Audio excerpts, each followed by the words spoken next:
नुआ वर्ष रे मालकानगिरी को उड़िब विमान माओ गड़ को सीधासलख आरंभ हेब विमान सेवा। ओडिशार रेड हॉट जोन भावे परिचित मालकानगिरी को जानुआरी आरंभ रे विमान बंदर शुभारंभ करिवे मुख्यमंत्री नवीन पट्टनायक। मालकानगिरी एयरपोर्ट रे ओह्लाइबा सह विमान बंदर को उद्घाटन करिवे मुख्यमंत्री। एबे एयरपोर्ट निर्माण काम जोरसोर रे चली।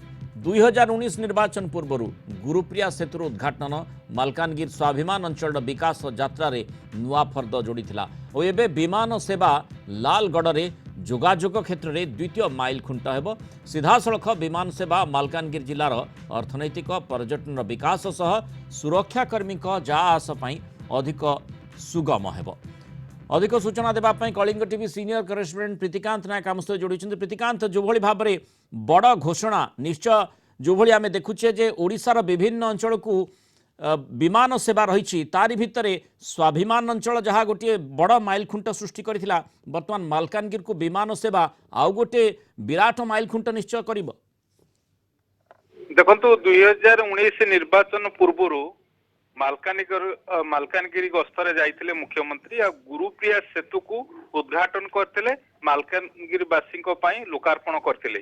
जदि आपण देखिबे कारण गुरुप्रिया सेतु जो कट ऑफ एरिया थिला हजार हजार लोकों पई जो जीवन दुर्विषह हेई पडुथुला से गोटे नुआ जोगाजोगर बाट खोलिला। आउ गुरुप्रिया सेतु सबु किछि आपण जानछन्ती एटा होछि माओगड़ मालकानगिरी।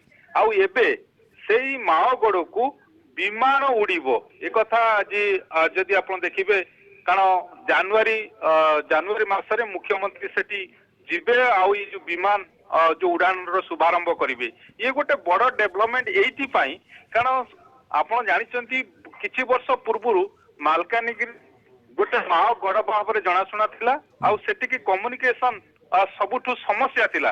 किंतु आपण देखंतु 2019 निर्वाचन पूर्व सेठी गुरुप्रिया सेतुर शुभारंभ आउ एबे 2024 निर्वाचन पूर्व सेठी की विमान उडुची। तेणु किभली डेवलपमेंट किभली ट्रांसफॉर्मेशन हेइची एई 5 वर्ष भितरे कारण आ जोगु मालकानगिरी अर्थनैतिक कथा कहतु पर्यटन क्षेत्र कथा कहतु आउ जोगाजोग जो मालकानगिरी गोटे अपहंच जिला थिला जो दूरांतर दूर दूर थिला राजधानी ठारू जो अपहंच थिला से सबू ये जो जोगाजोग बढ़िबा परे कारण विच्छिन्नांचल को जोगाजोग प्रथमे बढ़ाइतिला स्वाभिमान अंचल को जो जोगाजोग बढ़ाइतिला गुरुप्रिया सेतु आउ एबे मालकानगिरी को उड़ीबो विमान ये गोटे बड़ उपलब्धि अर्थात स्पष्ट भाव में कह जाई पारे जेमती आपण प्रथम कहले माओ इलाका थिला माओवादी माने विभिन्न समय चैलेंज देउथिले वर्तमान ये जो विकास सेमानक पई गोटे बड़ चैलेंज होइछि बोली कह जाई पारे